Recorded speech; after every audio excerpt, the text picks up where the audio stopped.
again, and today we will talk about 5 main reasons why Instagram is blocking your account. And trust me, I've been in this position so many times, especially yung first week of May, na-block lahat ng client accounts ko under my phone because, I know all the reasons why this happened to me so many times, tapos sa mga clients ko pa. Buti na lang sanay na yung clients ko na may kasalanan ako, I did it, and I'm trying to avoid it as much as I can. And dahil sa sobrang daming beses na nangyari to, I'm gonna share you 5 main reasons why Instagram is blocking your account. Meron ako here in my laptop. Nilista ko yung 5. I think 6 kasi may naalala akong isa.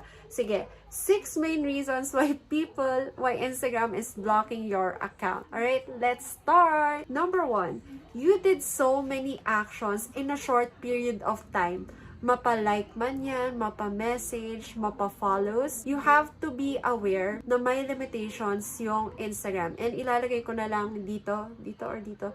Sa anywhere dyan, yung Instagram limitations so that you can be aware. Although may mga Instagram accounts na mas malaki yung limitations kasi mas matagal na yung account nila and mas sanay yung account nila na heavy yung actions. You really have to train your Instagram account. Let's say bago pa lang, dahan-dahan mong i-increase yung number of likes. So that way, lumawak yung limitation niya. Or let's say, luma na yung account mo pero hindi mo laging ginagalaw. Dapat sanayin mo siya slowly na everyday you open and gumagawa ka ng actions such as liking, following, checking stories, messaging people. So that way, lumawak yung limitations ng Instagram account mo and you can avoid being blocked. If ever you're like na addict mag-Instagram na sobrang mag-like, sobrang mag-message. Even yung personal account ko nabablock kasi there are times na inupuan ko siya tapos, oh my gosh, I'm so addicted to it. So yeah, check those limitations and andito lalagay ko na lang siya here. So that way, ito na yung average limitations for all. That way, aware ka either mapaluma yung account mo or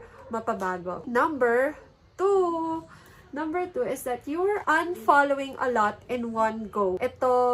This is the reason why one of my clients' account got blocked for 7 days, as in hindi kami makapost, hindi kami makakomment kasi nakapag-unfollow ako. Akala ko okay na. Kasi dati, nag-unfollow kami every 20 minutes, tapos pahinga, 20 minutes pahinga. So, ginawa ko yun kasi we were cleaning up yung mga hindi nagpa-follow back. Tapos, naka 250 people ako in one day, pero 20-minute intervals. Only to figure out na, oh my God, we were blocked. Bawal pa rin pala. So, right now, talagang yung max limit namin is 100 unfollow or follow per day. So, hindi talaga kami nabablock. Pero since then, sabi ko, akala ko okay na, hindi pa pala. Oh my gosh, yun lang. 250 X siya. Pero, 100 unfollows or follows in a day, that's all good as long as nasanay mo yung account mo in that same number. Alright? Number 3, third-party apps. You are using third-party apps. And may mga third-party apps na they mirror yung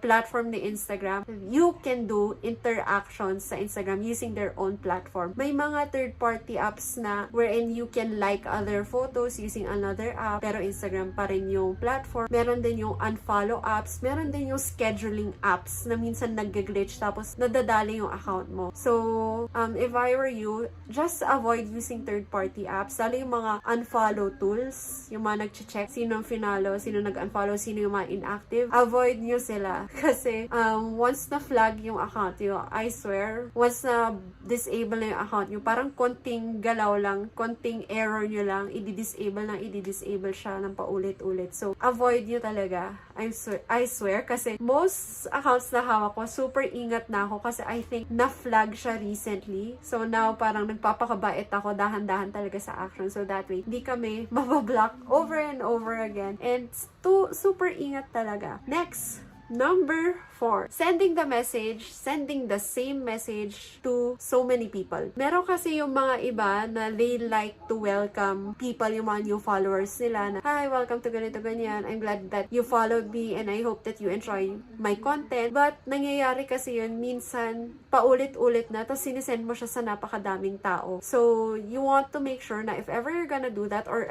if ever you're gonna send a message na same rin naman yung context, medyo iba-ibahin mo yung text so that way hindi ka ma-flag as spam kasi nadedetect rin yun ni Instagram. And recently, they've been deleting yung mga spam accounts. And you don't want to be one of those persons. Kasi ako, yung previous client ko, akala niya spam account yung account namin. Kasi, ewan ko, parang siguro, before kasi ang daming bots na nagme-message sa amin and nagpa-follow sa amin. Hindi na rin alam kung saan galing. So, na-flag rin yung account namin. Tapos, talagang dinilit ni Instagram and we have to contact Instagram support para mabalik. And in 3 days naman, nabalik naman namin. But it was such a stressful experience for us kasi yung account nasa 17k followers, business account pa siya, tapos na-delete. So, ako as a social media manager, parang, sana ako nagkamali. Ganun yung feeling. So, be careful na lang, okay? Number 5 is that you might be disabled kasi people were reporting your account. Pwede tong mangyari, especially na you have yung mga sensitive content o kaya marami kang haters, ganun. Pwede ma-disable yung Instagram account mo just because na-detect niya na ang daming reports.